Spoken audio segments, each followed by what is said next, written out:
asar, bekas-bekas kamu tuh, gitu ya. Itu semuanya ditetapkan sama Allah Subhanahu wa taala, gitu. Dan karenanya tidak ada apapun di atas muka bumi ini kecuali bakalan jadi saksi. Karena semuanya nih udah ketulisan jadi asarnya. Jadi asar kamu gitu. Gini maksud saya. Nih ya, yang kamu kerjakan sekarang dari hadir majelis ditulis sama Allah Subhanahu wa taala. Ditulis semua sama Allah. Enggak ada yang hilang, enggak ada yang sia-sia. Semuanya ditulis. Dan itu tuh cukup menurut saya dengan dituliskan oleh malaikat raqib, kalau keburukan malaikat atid ya, itu cukup teman-teman saya sekalian. Dituliskan sama Allah oleh malaikat raqib itu cukup, nggak usah kamu bantuin dengan update status.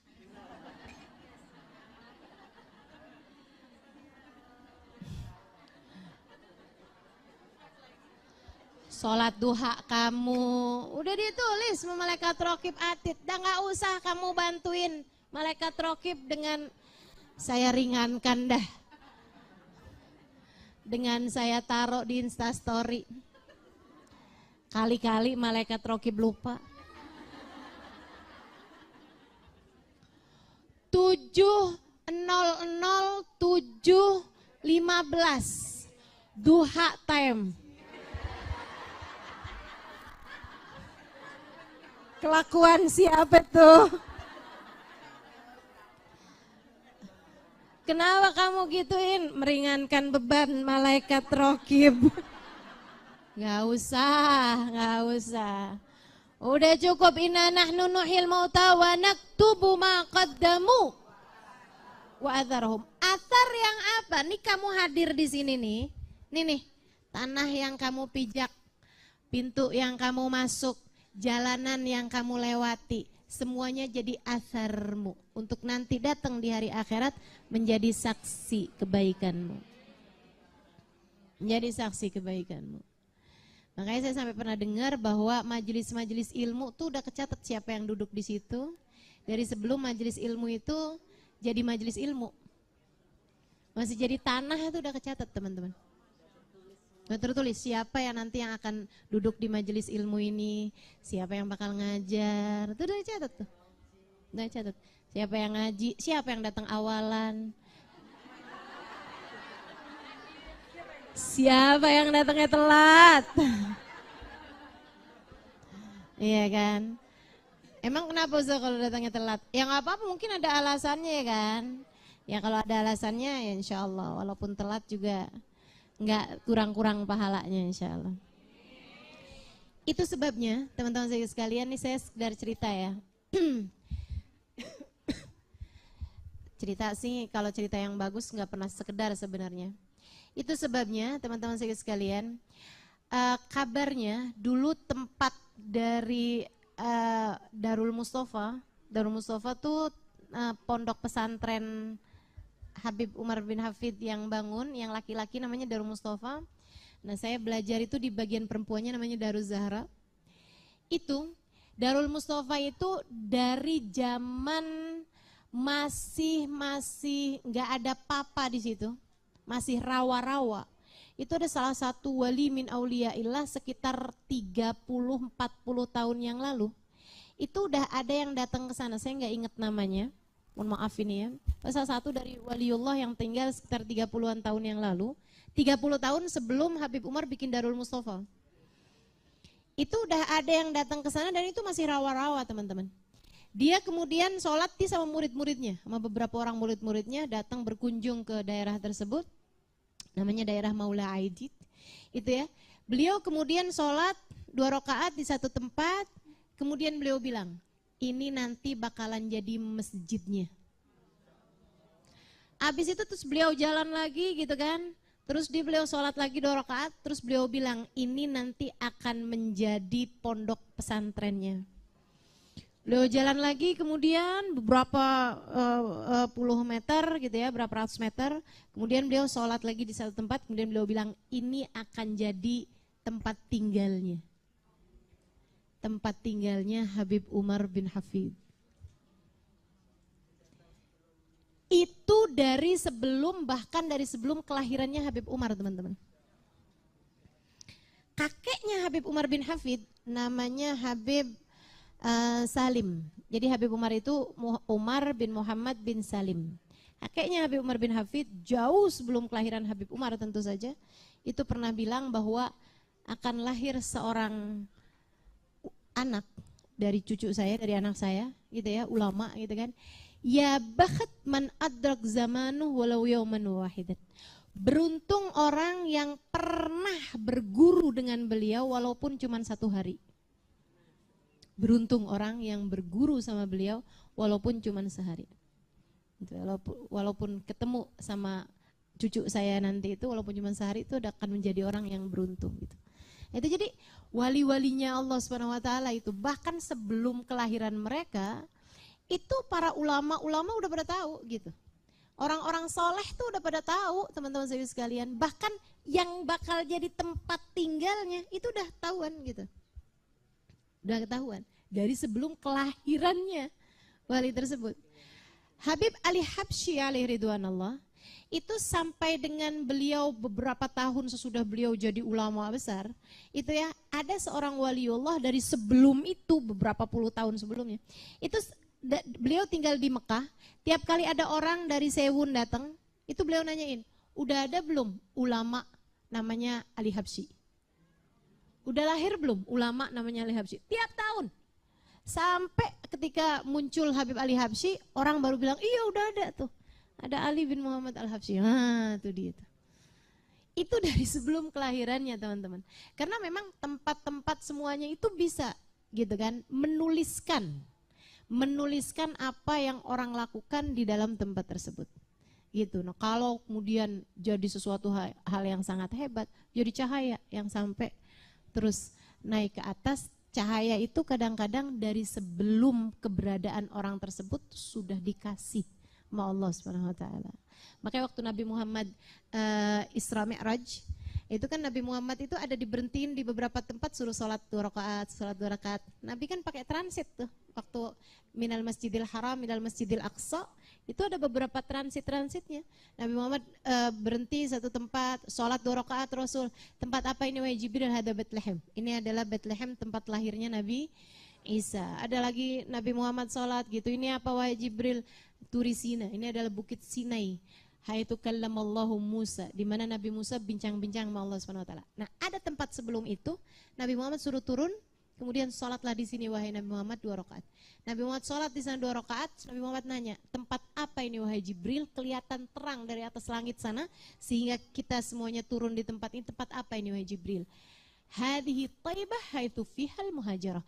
Ini adalah tanah Thaibah yang kelak akan menjadi tempat hijrahmu wahai Nabi Muhammad. Belum hijrahnya.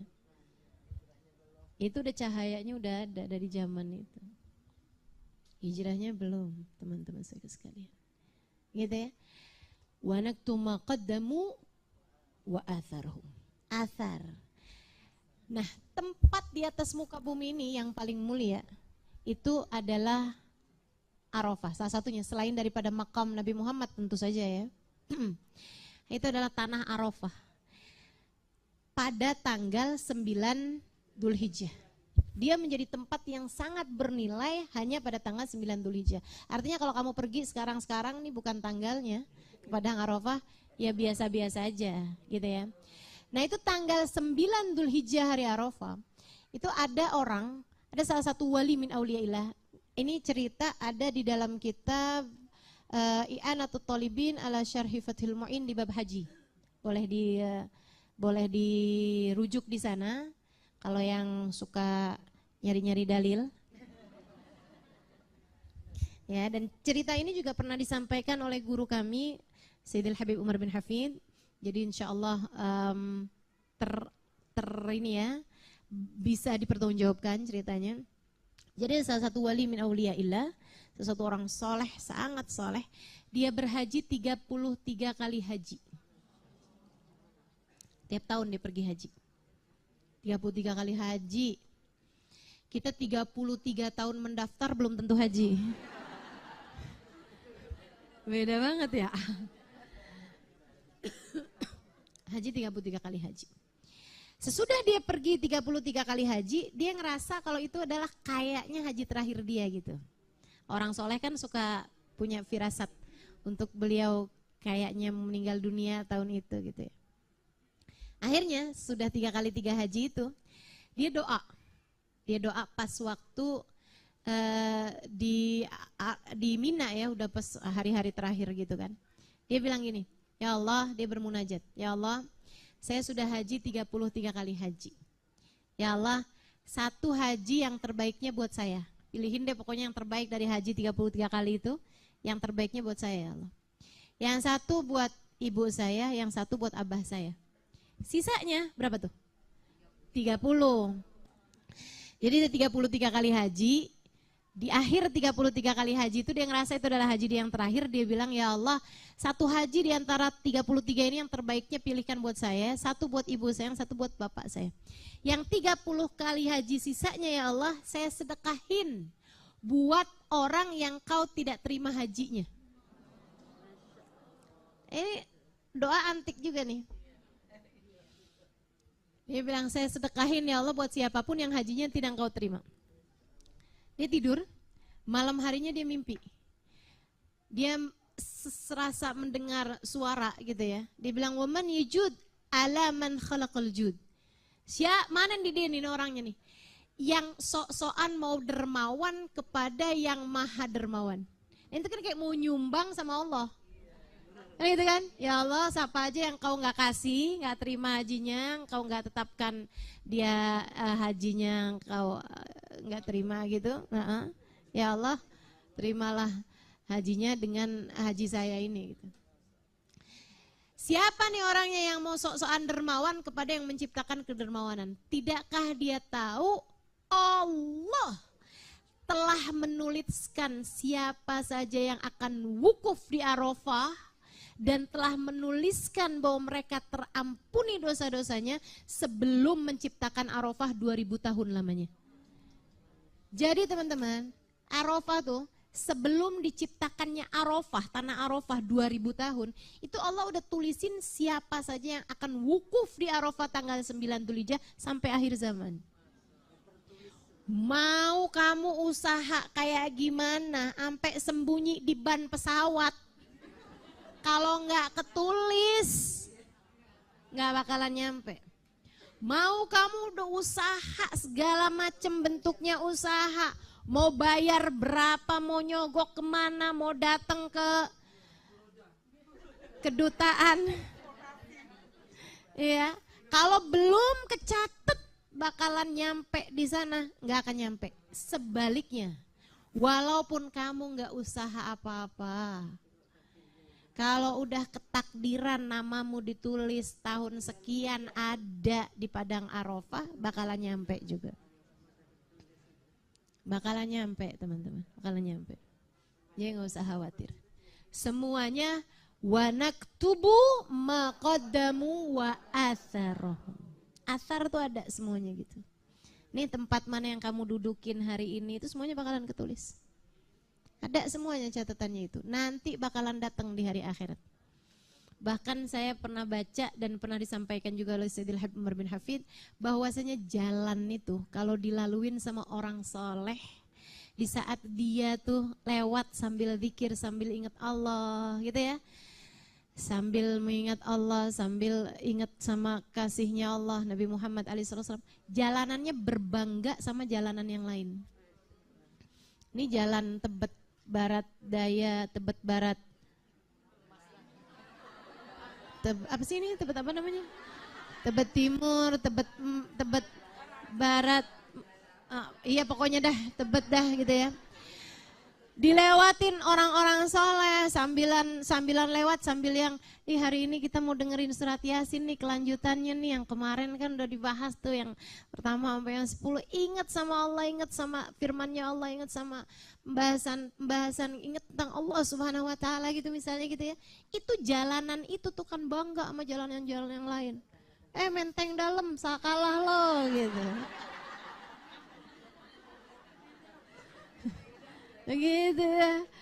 Mau jalanan-jalanan kamu dong, saya dong, hari ini dong dilewatin sama fulana, saya lewatin sama fulan. Wah, hari ini banyak banget orang ingat sama Allah di jalanan sini. Ngiri-ngiriin sama yang lain-lain dia. Gitu. Kita nggak nyangka kan, selama ini kita kirain kan yang namanya tembok, yang namanya jalanan kayak makhluk hidup, kayak benda mati gitu. Kita nganggapnya yang ya ampun mau maksiat takut diliatin sama tembok. Kan enggak gitu. Selama ini kan enggak gitu ya. Waduh ini tanah di bumi ini mau gimana nih gitu. Padahal kan enggak gitu kenyataannya. Enggak gitu kenyataannya.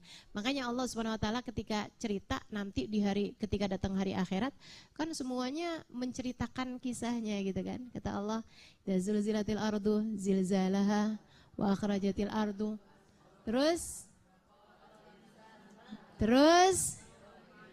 tuhaditsu akhbaraha. Hari itu bumi menceritakan kisahnya. Semuanya tuh yang dilakukan manusia di atas muka bumi ini semuanya bakal diceritain sama bumi.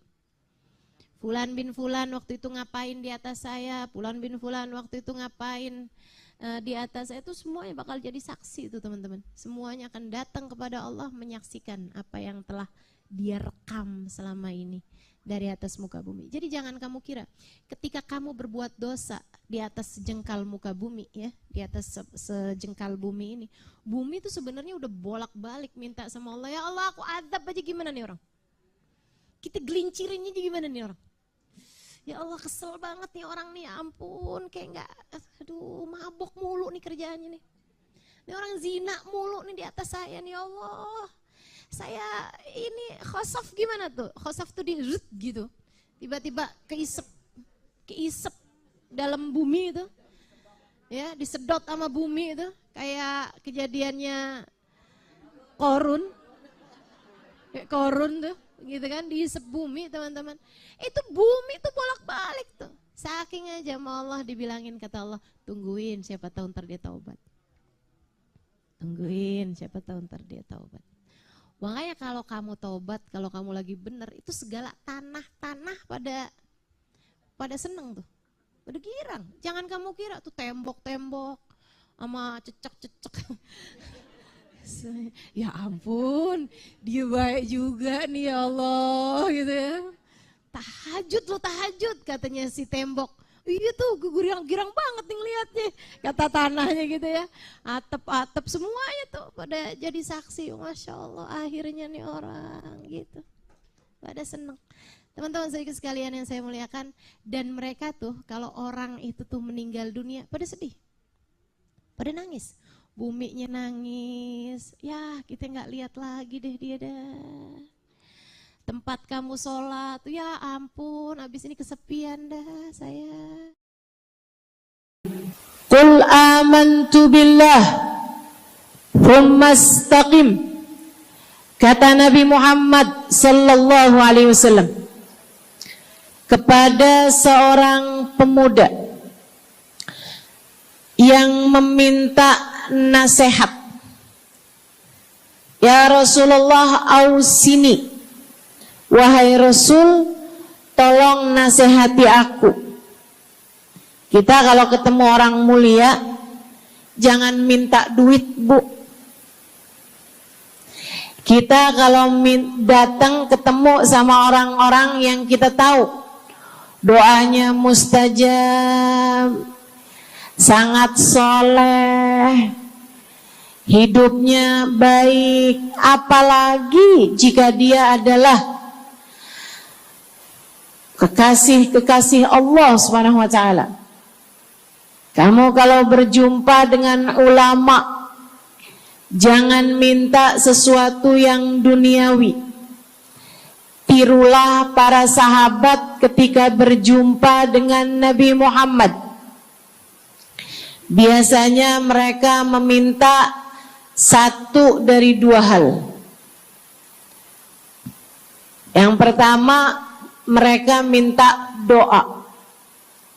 Ida'ili ya Rasulullah, doakan aku wahai Rasul. Ibu juga gitu. Kalau ketemu sama ulama, ketemu orang soleh, ketemu kiai, ketemu habib yang kita tahu doanya mustajab, bertemu Hubabah, mintalah doa. Tapi Jangan hanya sekedar urusan doa duniawi, Bu. Doa duniawi itu yang gimana, Ustazah? Doa yang kalau diijabah nggak akan manfaat begitu kamu masuk dalam alam kubur. Itu namanya doa duniawi. Ustazah, doakan saya biar saya cepat kebeli rumah. Bu, kalau mati rumahnya dibawa gak? Ustazah, doakan saya kepengen beli HP baru. Dibawa gak HP-nya? Enggak. Itu namanya doa duniawi. Ustazah, doakan biar suami saya tambah cinta.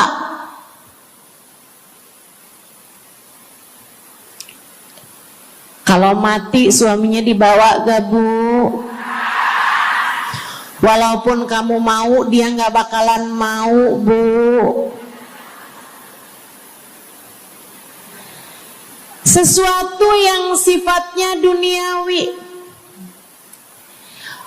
Ustazah, doakan biar anak saya soleh.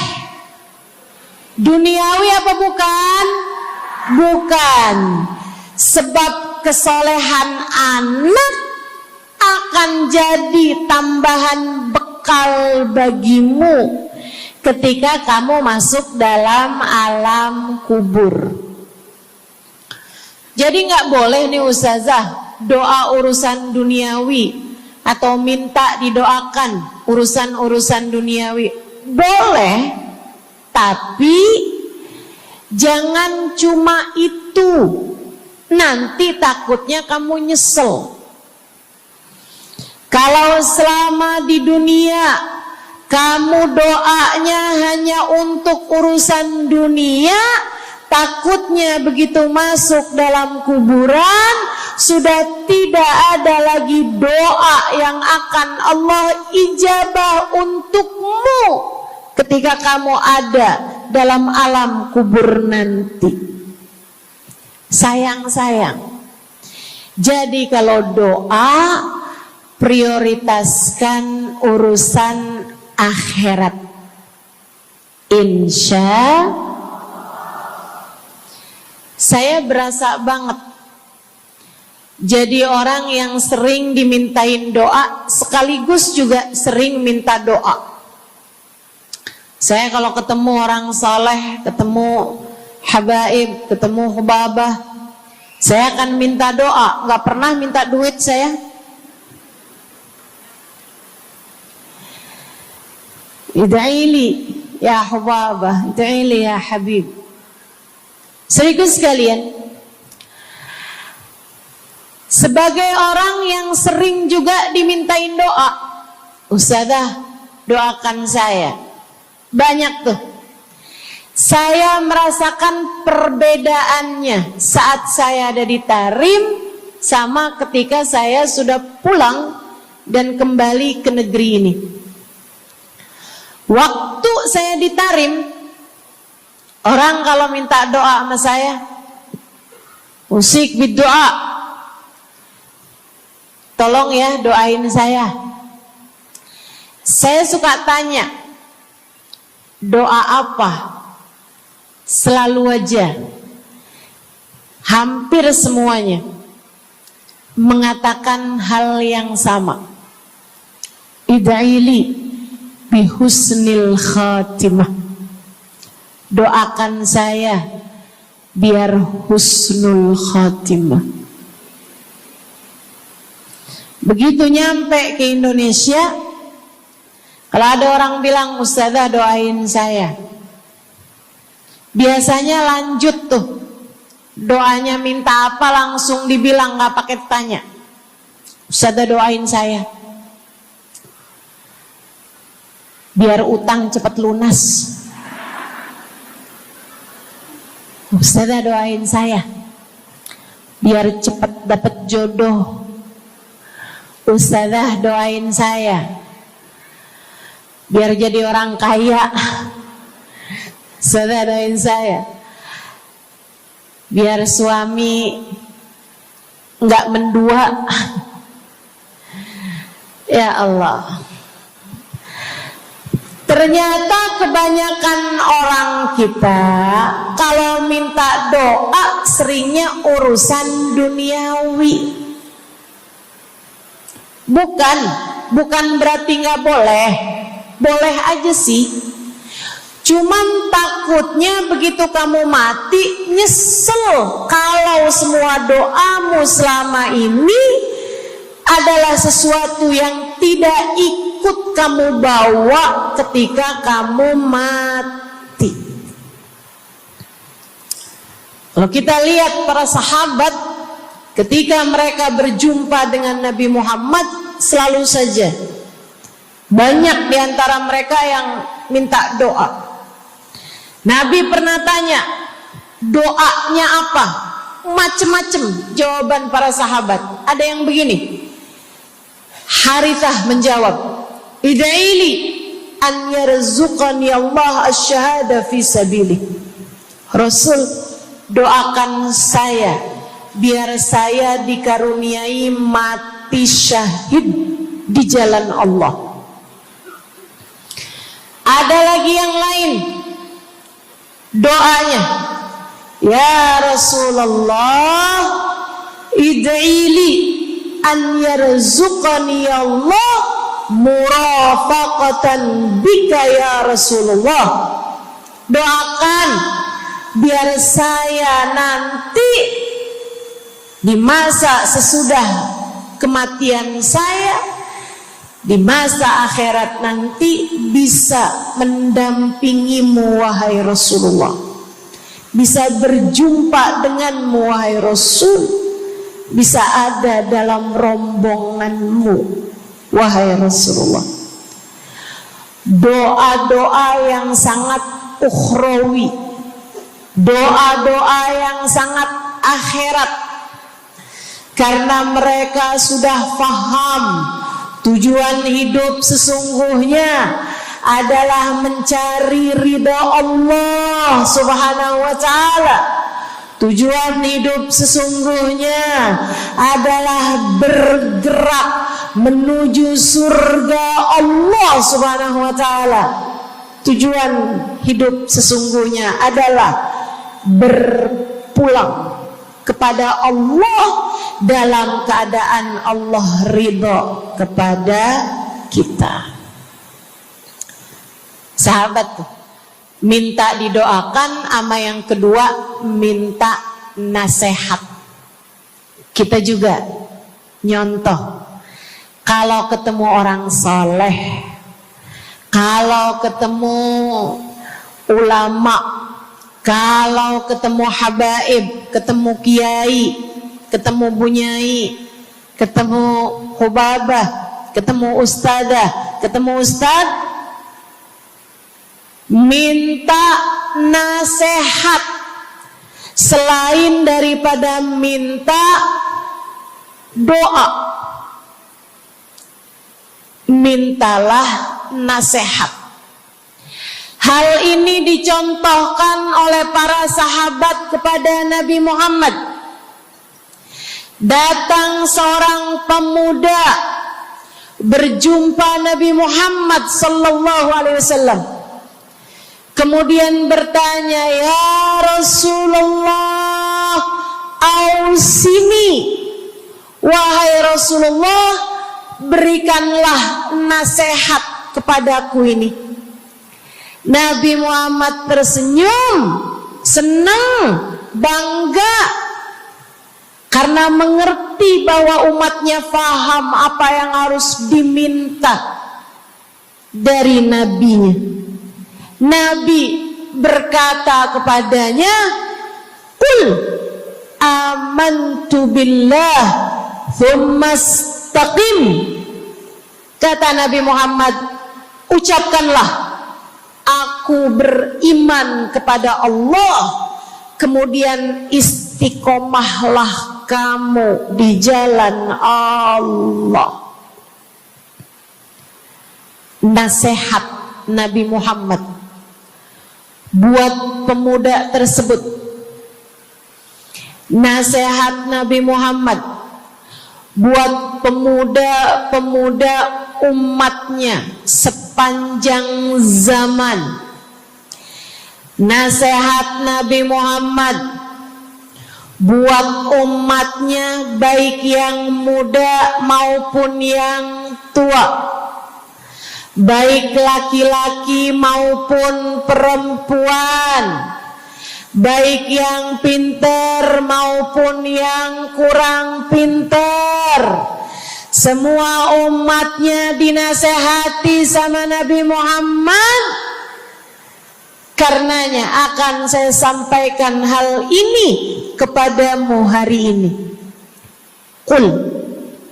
Quli, ucapkanlah, amantu billah, aku beriman kepada Allah. Tsumastaqimi, kemudian istiqomahlah kamu, wahai saudariku, di jalan Allah. Katakanlah, aku beriman kepada Allah. Kemudian istiqomahlah. Istiqomahlah. Nasihat yang sangat indah dari baginda kita Nabi besar Muhammad, yang Allah karuniakan kepadanya jawami'al kalim, dapat selalu berbicara dengan kata-kata yang ringkas tapi padat. Nabi itu ucapannya ringkas tapi padat. Nggak kayak saya, Bu, udahlah panjang dan ya, mudah-mudahan Allah jadikan ucapan-ucapan kita jadi kalimat-kalimat yang akan membawa kita menuju surga. Jadi ucapan-ucapan yang akan bawa kita menuju ridha Allah SWT. Ibu-ibu, kita sama-sama belajar, biar kalau ngomong itu enggak panjang-panjang, akan tetapi bermutu, berkualitas. Terutama Bu, ibu kalau ngomong sama anak-anak ibu, kadang-kadang panjang bener. Padahal itu aja, anak sampai hafal. Iya mah, katanya gitu. Betul gitu? Nabi kalau ngomong pendek aja tapi penuh makna. Nabi kalau bicara seringkali nggak panjang-panjang tapi sangat berarti. Satu hadis beliau saja bisa disyarahkan, diberi keterangan, hingga bahkan berkitab-kitab banyaknya. Ibu-ibu sekalian, salah satu dari ucapan ringkasnya Nabi Muhammad, amantu billah, kata Nabi, qul amantu billah, tsumastaqim, ucapkanlah, aku beriman kepada Allah, kemudian istiqomahlah di jalan Allah. Apa itu istiqomah? Lurus, jangan belok-belok. Lurus, jalan terus. Jalannya adalah jalan yang lurus. Itu yang selalu kita minta dalam tiap rakaat sholat kita. Kita berdoa kepada Allah, ihdinas siratal, ya Allah, tempuhkanlah untuk hidup kami ini jalan-Mu yang lurus. Sama kayak kamu lagi bilang, ya Allah, karuniakanlah dalam kehidupan kami keistiqomahan di jalan-Mu ya Allah. Kamu selalu minta istiqomah 17 kali sekurangnya tiap hari. Betapa sangat pentingnya istiqomah ini, saudaraku sekalian. Berada dalam jalan yang lurus. Saya mau bahas jalan lurus yang dimaksud ini apa aja. 1, kamu harus lurus imannya. Amantu billah, aku beriman kepada Allah. Kata Nabi Muhammad sallallahu alaihi wasallam, qul amantu billah, ucapkanlah aku beriman kepada Allah. Maka istiqomah tersebut yang nomor 1 adalah dalam urusan keimanan. Bu, Kak, Dek, Nak, yang lurus imanmu. Iman yang lurus tuh yang gimana, Ustazah? Iman yang lurus adalah memahami 2 kalimat syahadat yang menjadi pintu gerbang keimananmu. Orang kalau masuk Islam, dia jadi orang yang beriman, dia mengucapkan kalimat syahadat. Apa itu? La ilaha illallah. Yang pertama. Yang kedua, Muhammad Rasulullah. Tidak ada Tuhan selain Allah. Itu harus kamu miliki dalam hatimu secara lurus, istiqomah. Gak ada Tuhan selain Allah. Jangan hari ini Tuhannya Allah, besoknya Tuhannya duit. Apapun aja yang disuruh sama duit, yang ada duitnya, yang haram-haram pun diterjang. Lah kenapa begitu?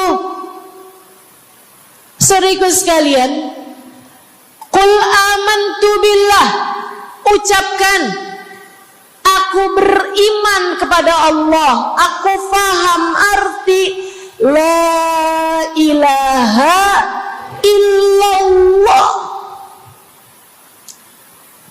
Tidak ada Tuhan selain Allah.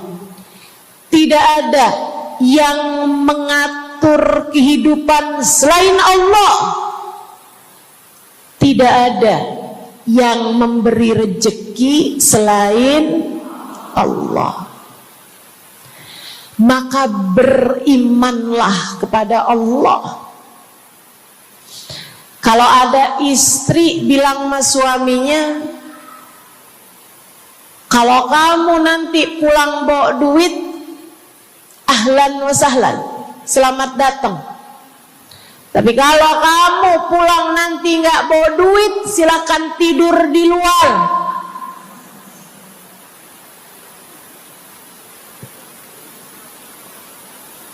Kamu sepertinya kurang beriman Kamu lupa bahwa pemberi rezeki bukan suamimu, melainkan yang ngasih rezeki itu cuma satu, Bu. Namanya bukan pekerjaan, bukan atasan, bukan pemerintah. Yang ngasih rezeki cuma Allah Subhanahu wa ta'ala. Maka berimanlah atas hal itu. Jangan nyalahin si ini, nyalahin si itu. Imanmu benerin. Imanmu benerin. Banyak orang saya liatin itu suka pada repot urusan rezeki. Banyak banget. Di dunia ini nih banyak yang suka repot urusan rezeki. Ngejar dunia abis-abisan. Ngejar duit segala macam cara. Sampai omongannya gak jadi omongan orang beriman. Waktu dibilangin, jangan nyari rezeki yang haram. Cari rezeki yang halal. Jangan berani ngambil yang bukan hakmu. Dia bilang begini nih. Ya, Ustazah nggak tahu zaman sekarang. Jangankan nyari yang halal, nyari yang haram juga susah saja.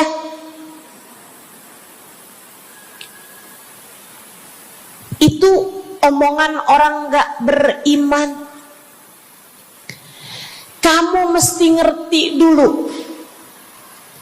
Kalau yang kamu minta adalah urusan rezeki, dengerin. Kalau yang kamu minta urusan rezeki, kamu harus datang kepada alamatnya. Yang sering kali membuat kamu setengah mati urusan rezekimu, sampai mau-maunya menghinakan diri, minta-minta sama orang, berharap dari orang. Seorang ibu berharap dari anaknya, seorang istri berharap dari suaminya. Saudariku sekalian, yang sering kali membuat kamu tersiksa urusan rezeki adalah karena kamu salah alamat. Kamu salah alamat. Kamu sedang tersesat jalan. Kamu sedang salah arah. Makanya jadinya kemana-mana kamu nggak nemu. Orang alamatnya aja salah. Ini kalau kamu mau ke Kubah Mas, tapi kamu perginya ke Taman Mini, nyampe apa nggak nyampe? Dapat apa enggak majelisnya? Nggak dapat. Kenapa? Salah alamat. Yang dicari Kubah Mas, kamu perginya ke Keong Mas. Nggak nyampe, nggak dapat. Saya kasih tahu padamu, alamat rezekimu ada pada Allah. Alamat rezekimu ada pada Allah. Alamat rezekimu ada pada Allah. Maka berimanlah kepadanya, fahamilah arti la ilaha illallah. Tidak ada Tuhan kecuali Allah. Gak ada yang ngasih rezeki selain kamu. Lagi sakit, kamu mau nyari obat, saya kasih tahu alamat obatmu. Alamat yang bisa menyembuhkanmu hanya satu, namanya urusan rezeki. Allah sudah bilang, huwar razzaq dzul quwwatil matin. Allah lah satu sang pemberi rezeki, Allah lah satu sang pemilik kekuatan sejati. Jadi kamu kalau mau nyari rezeki, datanglah ke alamatnya, datanglah kepada Allah. Kamu lagi mau nyari kesehatan, jangan salah alamat. Datanglah kepada sang pemilik kesehatan. Alamatnya yaitu Allah yang telah mengatakan, fa idza maridtu fa huwa yashfin. Katanya Nabi Allah Ibrahim, apabila saya sakit, maka hanya Allah lah yang maha menyembuhkan. Berarti nggak boleh pergi ke dokter gitu Ustazah? Silahkan pergi ke dokter, pergi ke apotik, datang kepada orang yang doanya mustajab, minta didoakan. Tapi semua hanyalah sebab, semua hanyalah wasilah. Sang penyembuh sejati adalah Allah. Saudariku sekalian yang saya muliakan, kalau kamu merasa saya lemah Ustazah, gak punya kekuatan, kalau kamu merasa saya bodoh Ustazah, saya tidak mengerti di mana alamat ilmu, di mana alamat pengetahuan.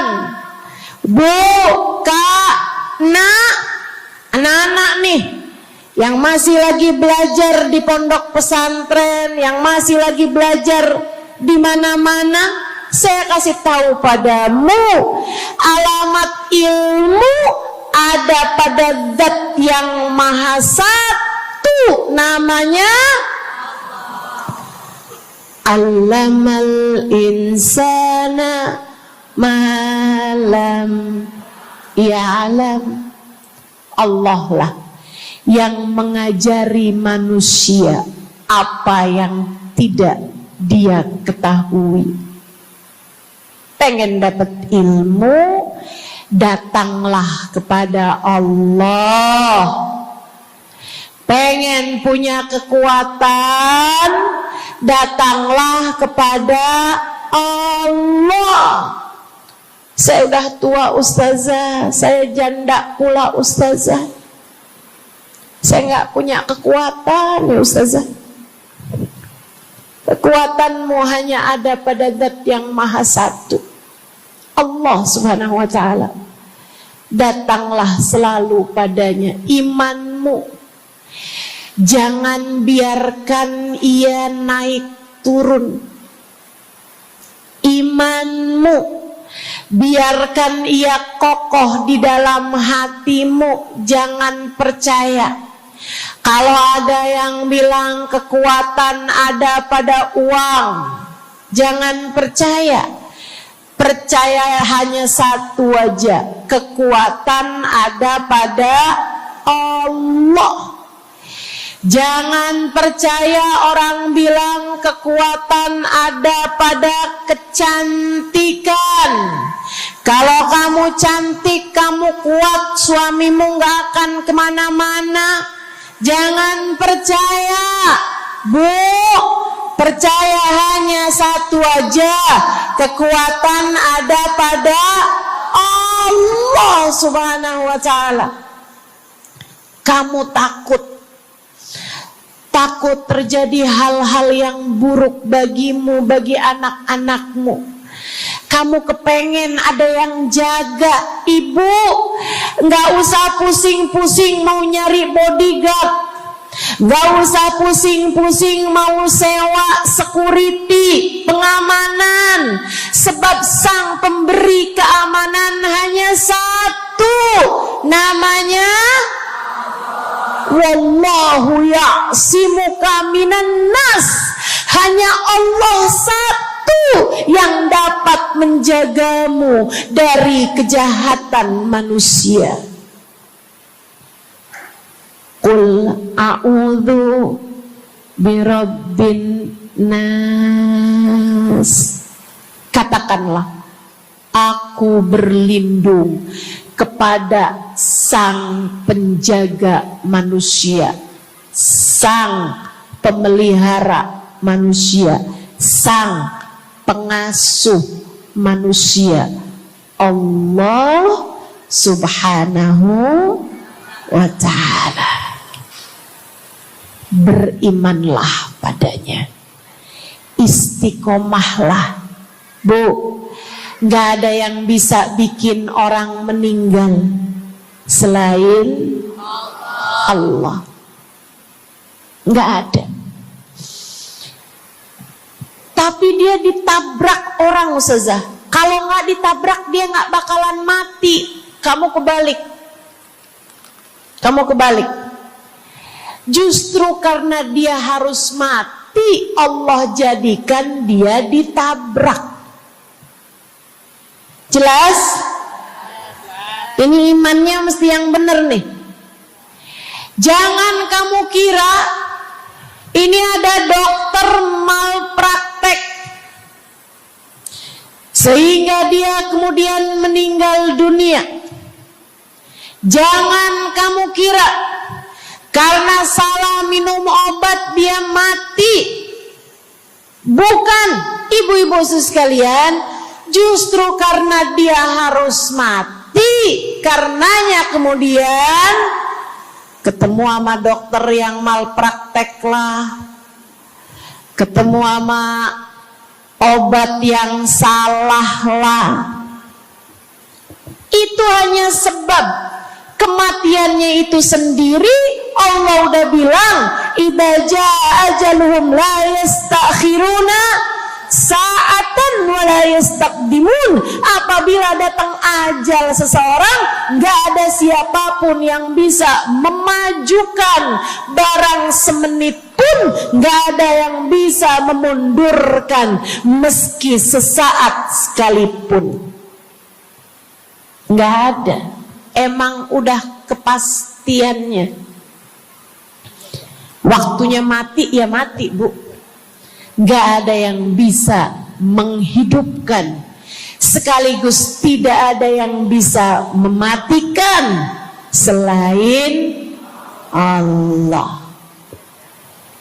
Itu artinya istiqomah dalam iman. Tapi tunggu dulu, sebelum saya lanjutkan istiqomah yang lain. Selain beriman kepada Allah, kamu juga harus beriman kepada Nabi Muhammad. Kamu harus beriman kepada Nabi Muhammad. Beriman bahwa beliau adalah, a'udzubillahi minasyaitonirrajim, qul innama ana basyarum mithlukum yuha ilayya. Dua-duanya harus seimbang. Innama ana basyarum mithlukum, tapi juga yuha ilayya. Katakanlah wahai Nabi Muhammad, aku adalah seorang manusia seperti kalian. Saya punya badan, saya punya perasaan. Kalau nggak makan-makan saya lapar. Kalau habis makan nggak minum, saya haus. Kalau beberapa hari saya nggak tidur, saya ngantuk. Qul innama ana basyarun, sampaikan kepada manusia, aku adalah seorang manusia seperti kalian juga. Ama anak cinta, lama nggak ketemu sama istri, kangen. Katakan wahai Nabi Muhammad, ana basyarum mithlukum, saya manusia seperti kalian juga. Kalau ada yang disayang kemudian meninggal, sedih. Karena Nabi adalah seorang manusia. Tapi tunggu dulu. Beliau tidak hanya sekedar manusia. Itu adalah satu sisi kehidupan Nabi Muhammad. Jangan lupa, innama ana basyarum mithlukum, tapi yuha ilayya, aku diberi wahyu,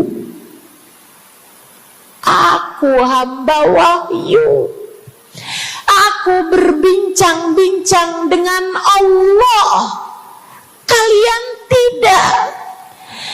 Aku berbicara langsung dengan Allah, kata Nabi Muhammad, kalian tidak.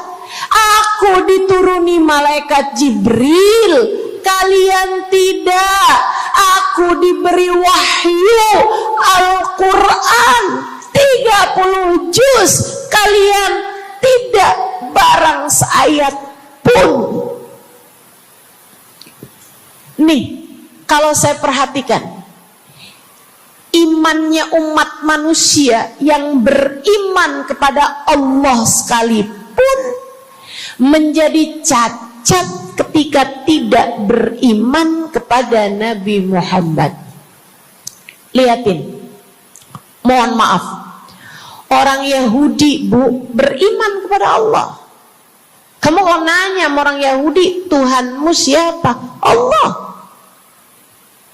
Tapi mereka nggak beriman kepada Nabi Muhammad. Apakah mereka disebut orang yang beriman? Tidak. Orang Nasrani, apakah mereka beriman kepada Allah? Iya. Tapi apakah mereka beriman kepada Nabi Muhammad? Tidak. Apakah mereka beriman? Tidak. Bahkan umat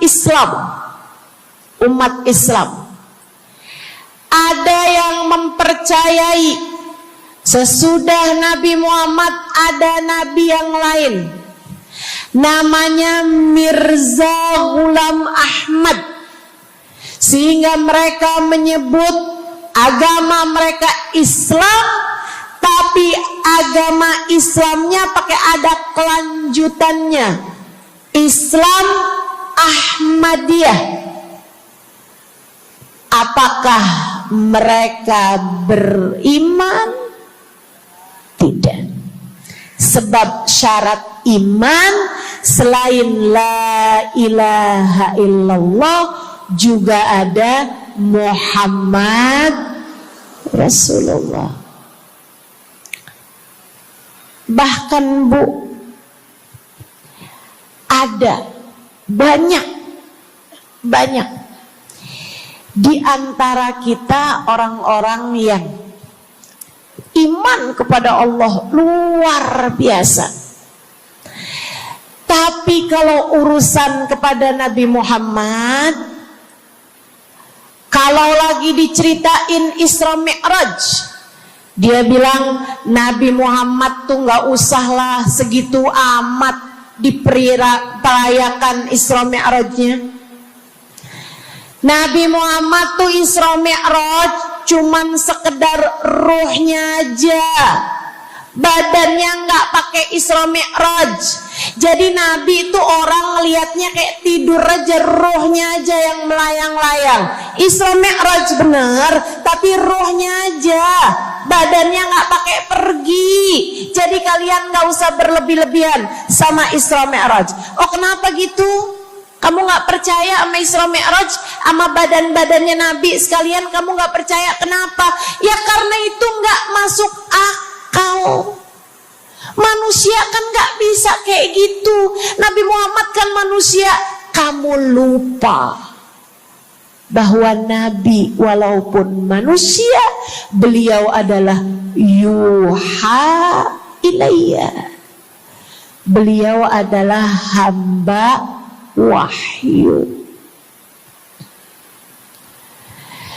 Ketika diceritakan tentang mukjizatnya Nabi Muhammad yang bisa memperbanyak makanan, bahkan ada ghazal, ada rusa yang berbicara dengan Nabi Muhammad, ada unta yang sujud kepada Nabi Muhammad, ada pohon yang datang kepada Nabi Muhammad dengan mencabut akarnya, kemudian berjalan dengan akarnya menuju Nabi Muhammad. Ketika dipanggil, kemudian sujud pohon tersebut kepada Nabi Muhammad sallallahu alaihi wasallam dan bertanya, "Mengapa engkau memanggilku wahai Nabi?" Dia nggak percaya, nggak masuk di akal. Itu hanyalah dongeng. Kita bilang tapi hadisnya sahih.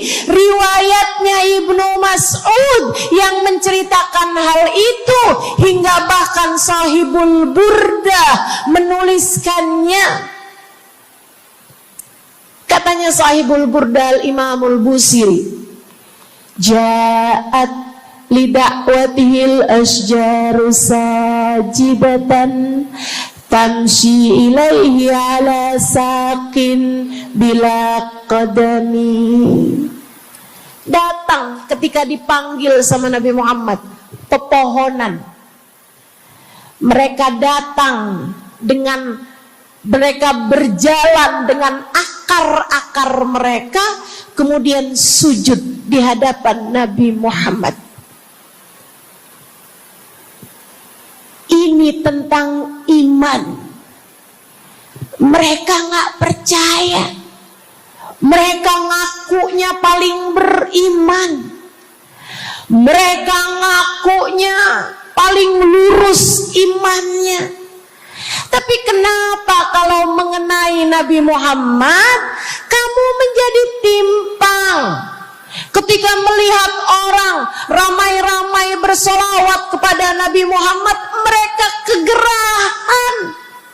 Ketika melihat orang-orang ramai datang ke majelis-majelis maulid, merayakan, bergembira atas lahirnya Nabi Muhammad, mereka kegerahan sampai mereka bikin GAM. Apaan tuh? Gerakan anti maulid. Oh, ada lagi mereka menyebut diri mereka GAS. Apaan tuh? Saya tanya. Gerakan anti solawat lah. Kenapa kamu kegerahan sama Nabi Muhammad? Hah? Kenapa kamu ngerasa kayak takut banget umat begitu cinta sama Nabi Muhammad?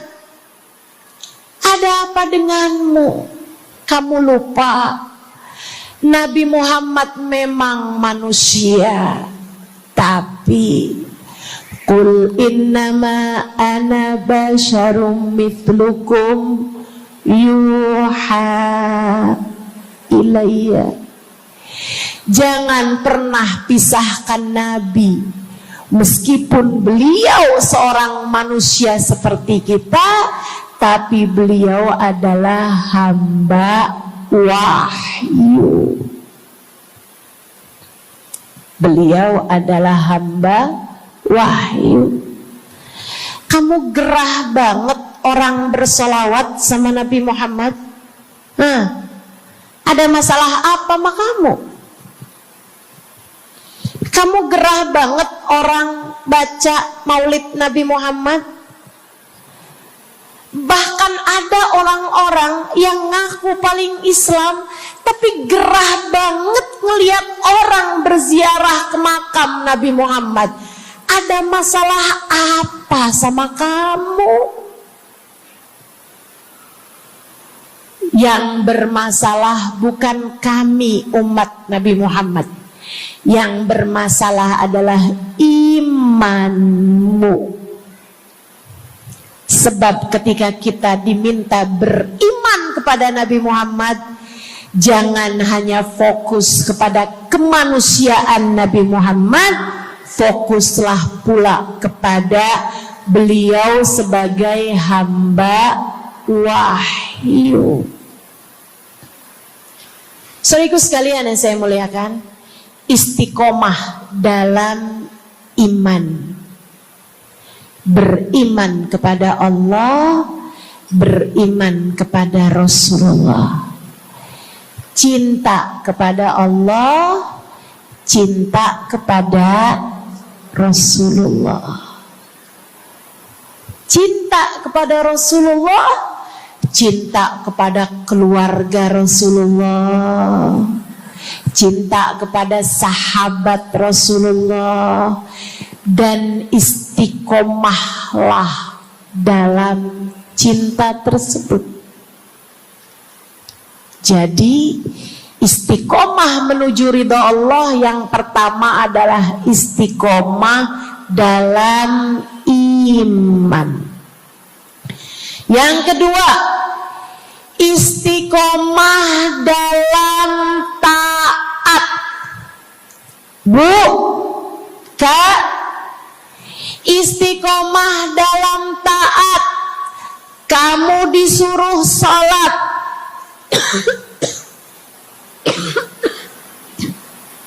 istiqomahlah.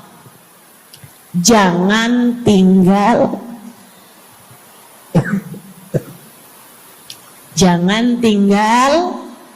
sholat.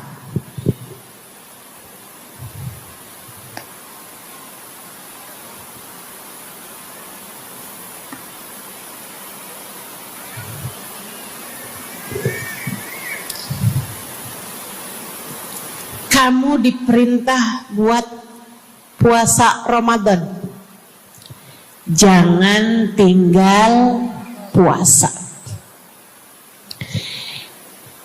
Yang kemarin puasanya bolong karena menstruasi, karena haid, karena nifas misalnya, kamu wajib untuk bayar hutang puasa di hari-hari yang seperti ini. Jangan sampai hutang kamu nggak dibayar. Kadang-kadang sampai Syakban belum lunas juga. Pas ditanya, kamu kok nggak bayar-bayar utangnya tuh? Abisnya nggak ada yang nagih. Kamu minta siapa yang nagih? Israel. Jangan sampai datang malaikat Israel mencabut nyawamu, sementara kamu masih punya hutang puasa yang belum kamu lunasi. Kamu diperintah Allah buat taat. Istiqomahlah dalam jalan taatmu. Jangan tinggal perintah Allah. Dek, kalau kamu dilamar sama laki-laki yang gak sholat, jangan mau. Tapi dia baik, Ustazah. Baik menurut siapa? Dek, orang ninggal sholat artinya dia ninggal Allah. Saya bilangin, Kalau Allah aja dia tinggal, apalagi kamu. Dia bilang dia gak bakal ninggalin saya, ustazah, karena katanya dia gak sanggup hidup tanpa saya.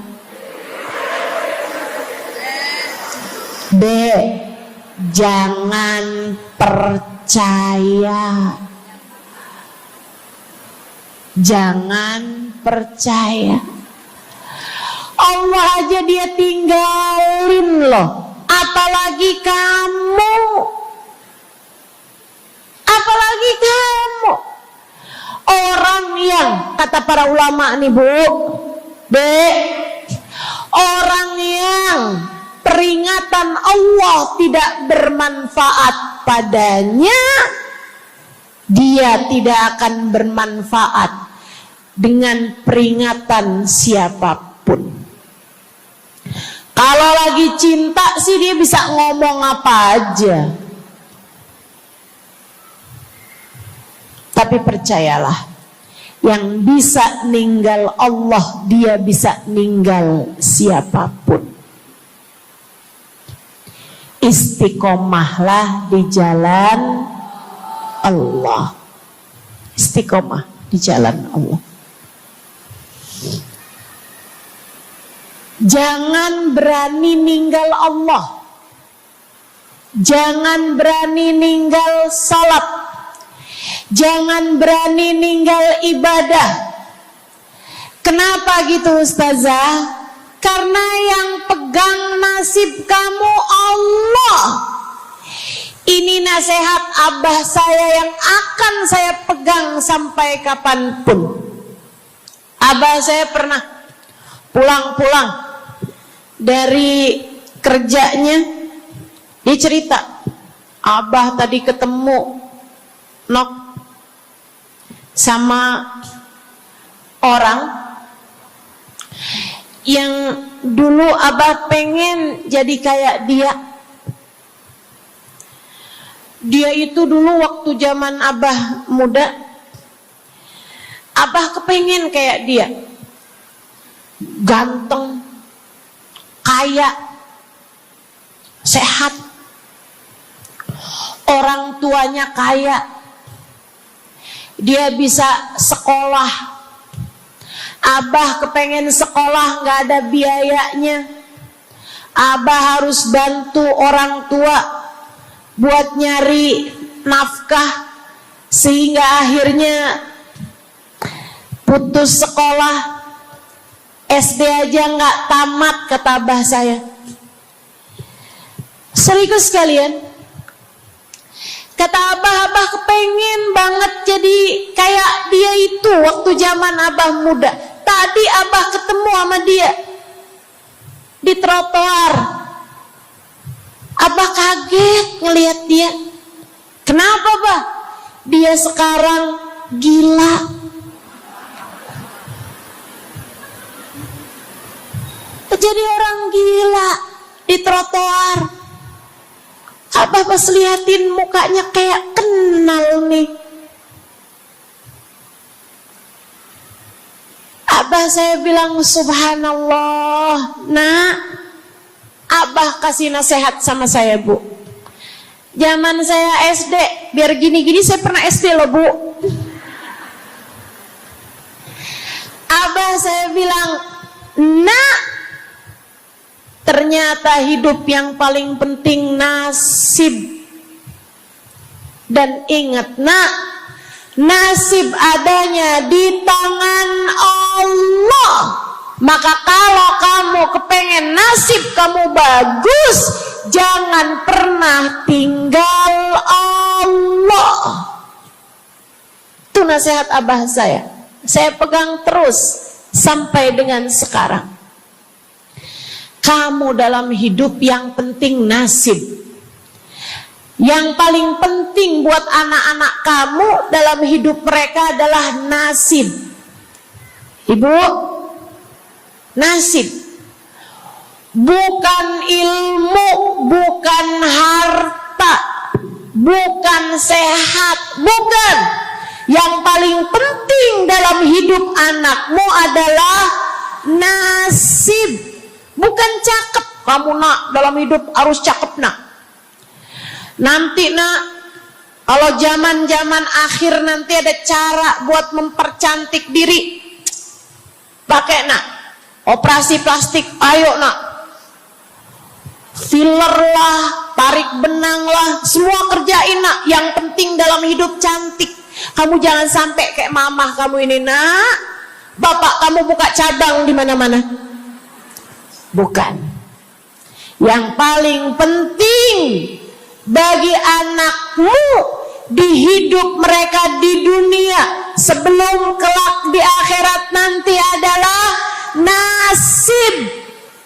Saya kasih tahu, yang paling penting adalah nasib. Dan nasib itu adanya dalam genggaman Allah. Maka kalau kamu kepengen nasibmu bagus, kalau kamu kepengen nasib anakmu bagus, jangan tinggal Allah. Urusanmu dengan Allah yang bagus. Perintah-perintah Allah jangan ditinggal. Larangan-larangan Allah jangan diterjang. Jelas? Yang di belakang jelas? Saya ingat Bu, saya punya guru namanya Hubabah Bahiyah. Saya kalau jumpa sama beliau, saya selalu minta doa. Saya ceritakan tuh di buku Bidadari Bumi yang pertama. Beliau sangat enggan mendoakan orang lain. Kalau dimintain buat doa tuh beliau jarang-jarang mau doain. Beliau selalu bilang, doa aja sendiri, kata beliau begitu. Bukan karena beliau pelit, doa yang gratis pun gak mau gitu, bukan. Melainkan karena beliau sangat tawadhu, merasa bahwa doamu bisa jadi lebih mustajab daripada doaku. Sehingga beliau selalu bilang, berdoalah sendiri aja, saya rasa doamu lebih mustajab. Semacam itu. Tapi alhamdulillah saya dekat dengan beliau, sehingga beliau bahkan tanpa saya minta seringkali mendoakan saya. Dan doa yang sering saya dengar dari lisan beliau ketika mendoakan saya, yang saya rasa doa beliau sekarang mustajab untuk diri saya. Beliau sering berkata begini nih, asa nasibak zain ya Halimah, asa nasibak zain ya Halimah. Semoga nasib kamu bagus nak, semoga Allah kasih nasib kamu yang indah Halimah. Masya Allah, saya ngerasa sekarang nasib saya bagus Bu. Ibu ngerasa gitu juga nggak? Menurut ibu, saya orang yang nasibnya bagus apa nasibnya sial? Bagus nasib saya, alhamdulillah. Gimana nggak bagus? Hari ini saya bisa berjumpa denganmu, bisa kumpul-kumpul dalam rangka baca maulid, dalam rangka sholawatan bareng, dalam rangka menyampaikan ilmu. Kurang bagus apa nasib saya? Kesibukan saya mirip sama kesibukannya para ulama-ulama. Kesibukan saya mirip sama kesibukannya hamba-hamba tercinta di sisi Allah Subhanahu wa ta'ala. Gimana nggak bagus nasib saya? Maka ibu-ibu saudaraku sekalian, bisa jadi nih saya dikasih nasib bagus karena berkat doanya Hubabah Bahiyah juga buat saya. Maka ibu-ibu saudaraku sekalian, yang paling penting dalam hidup adalah nasib. Kalau kamu kepengen nasib kamu bagus, jangan tinggal Allah. Tetaplah istiqomah dalam jalan Allah. Jadi hamba Allah yang taat. Sholat jangan tinggal, zakat jangan tinggal, sedekah jangan tinggal, Quran jangan tinggal, sholawat jangan tinggal, zikir jangan tinggal, puasa jangan tinggal. Selebihnya istiqomah dalam jalan Allah adalah istiqomah meninggalkan dosa. Istiqomah dalam jalan Allah yang nomor 3 adalah istiqomah menghindari dosa.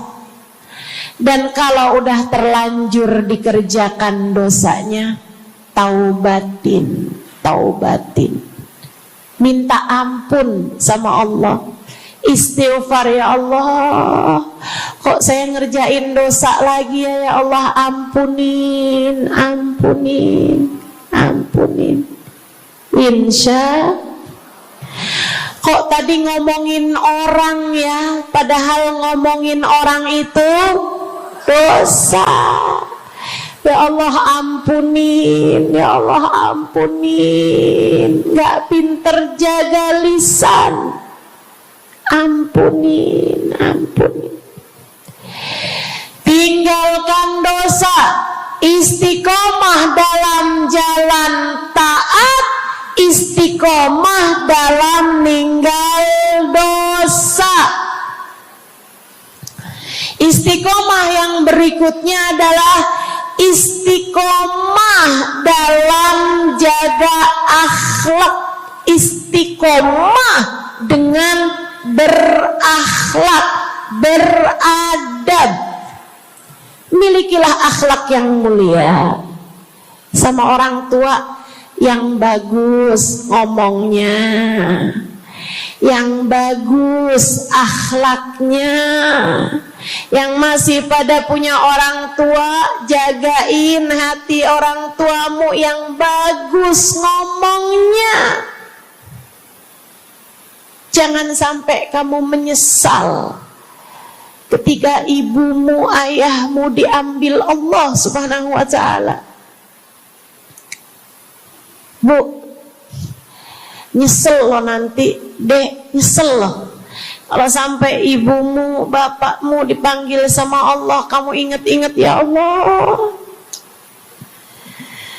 saya kalau ngomong sama orang tua nggak bagus, nyesel. Saya kalau ngomong sama ibu saya, umi saya, seingat saya sih bagus. Seingat saya nggak pernah ngomong yang kasar gitu, ngomong yang nggak bener gitu. Kalaupun saya rasa saya ngomong yang agak keras gitu, saya minta maaf sama orang tua saya. Saya sering minta ridho sama orang tua saya. Tapi segitunya orang tua saya meninggal, ibu saya meninggal, saya nyesel banget. Nyesel.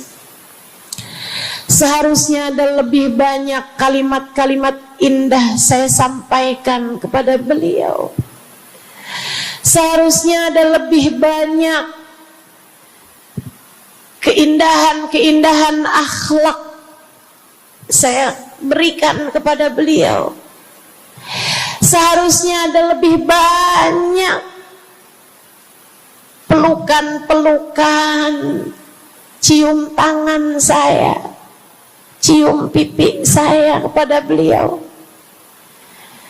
Karena ternyata begitu meninggal dunia, hal-hal itulah yang saya rindukan. Ayo yang masih pada punya orang tuanya, yang sayang sama orang tua, yang akhlak sama orang tua, insya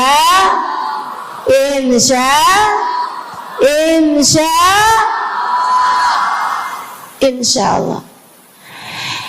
Belajar kita buat jaga akhlak, istiqomahkan akhlakmu, luruskan akhlakmu kepada orang-orang terdekat denganmu. Ngomong sama temen yang bagus ngomongnya, ngomong sama orang yang bagus ngomongnya, ngomong sama guru yang bagus ngomongnya, ngomong sama suami, Bu belajar yuk. Saya juga punya suami soalnya. Sama-sama belajar buat kita jaga omongan kita. Insya Allah. Sama-sama belajar jaga akhlak kita kepada orang-orang yang ada di sekitar kita. Mudah-mudahan Allah muliakan kita dengan akhlak yang terpuji. Amin ya rabbal alamin. Biar nggak banyak nyeselnya, biar nggak banyak nyeselnya. Insya Allah. Saya pernah, Bu, ada ketemu temen. Saya udah lama nggak ketemu sama dia. Saya deket sama dia, cuman ada masanya kan, kadang-kadang sama yang deket juga kita jadi jarang ketemu gitu kan. Saya jarang ketemu gitu.